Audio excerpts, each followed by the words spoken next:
One of the functions of a Dharma talk is to tell us what we already know. And I'm sure you know that our practice is not a hobby.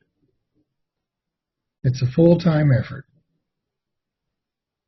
Every moment of every day is our practice. This doesn't mean that we need to always think about our practice. We just need to be open and willing to take advantage of the practice opportunities that arise, as they certainly will. In the closing gatha, we are advised not to squander our life. This doesn't mean to not spend our life in frivolous activities necessarily, but it does mean to pay attention to the true Dharma, the only teacher, which is our life, day by day, moment by moment. So the gatha on opening the sutra, which we just recited, begins with the Dharma, incomparably profound and minutely subtle. Can something be both profound and subtle? It can, and it is our life. Profound in its ungraspable and unknowable nature. Subtle in its simplicity that we so often overlook.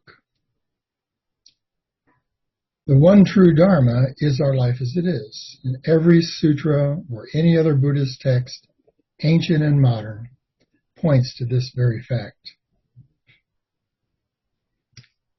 The line continues, rarely encountered even in hundreds of thousands of millions of ages. It's a long time. But what it really means is that most of us, most of the time, miss what could not be more obvious. We ignore the only teacher, and we overlook the true Dharma, this life, yours and mine, exactly as it is, profound and subtle. The Buddha saw that our unwillingness to appreciate the ungraspable and unknowable nature of this universe is the source of our suffering.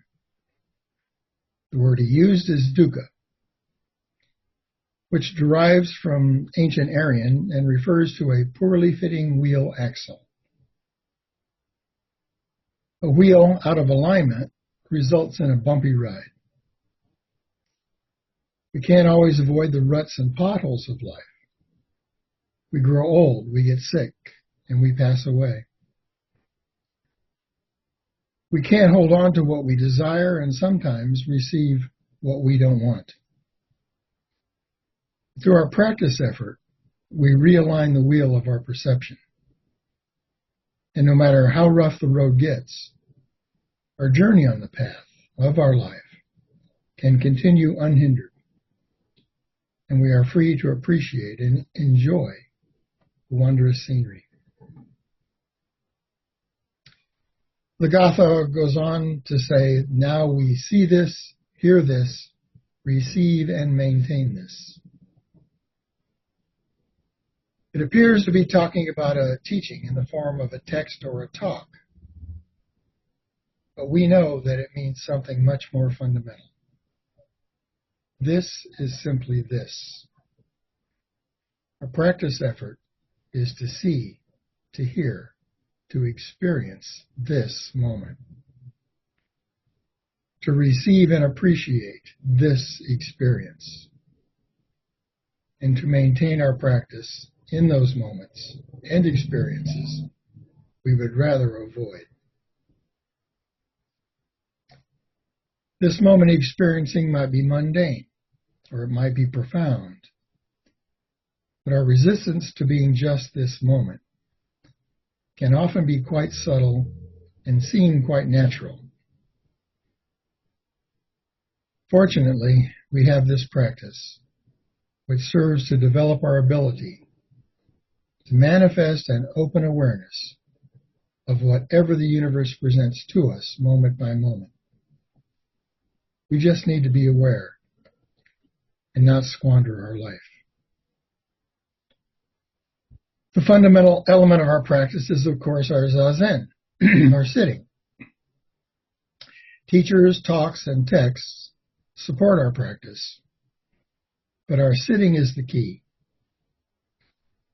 Whether we are being just present, counting breath, labeling thought, or working on a koan, it's basically the same. We are fine-tuning our ability to be this moment experiencing, even when it seems boring and useless.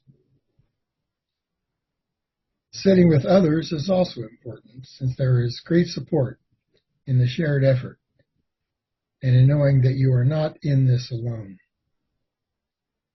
And nothing supports our practice effort more than sesshin. So the Gatha ends with, may we completely realize the Tathagata's true meaning. In considering the Tathagata's true meaning, it is important to remember that he was not proposing some new philosophical theory. An intellectual understanding of this teaching is not necessary. But through our zazen and daily practice effort, we experience directly the fundamental truth of impermanence, non-self, and the dissatisfaction that results from our attempt to grasp the ungraspable and cling to what is impermanent. What we realize is the joyous freedom that always was and is our true nature. One advantage we have is that it's not hidden or a mystery. We need not search very far to find it, because it's always right here. It's up to us, through our practice effort, to realize this truth.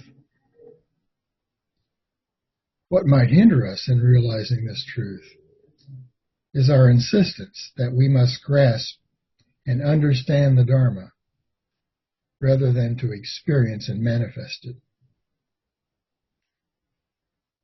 When I first met Gemyo, I asked him, "What is Zen?" His response was, "I don't know." I thought he was just teasing me, but I eventually realized that he was indeed answering my question. So, what is the Tathagata's true meaning? I don't know. And it's nice to see you this morning. Thank you.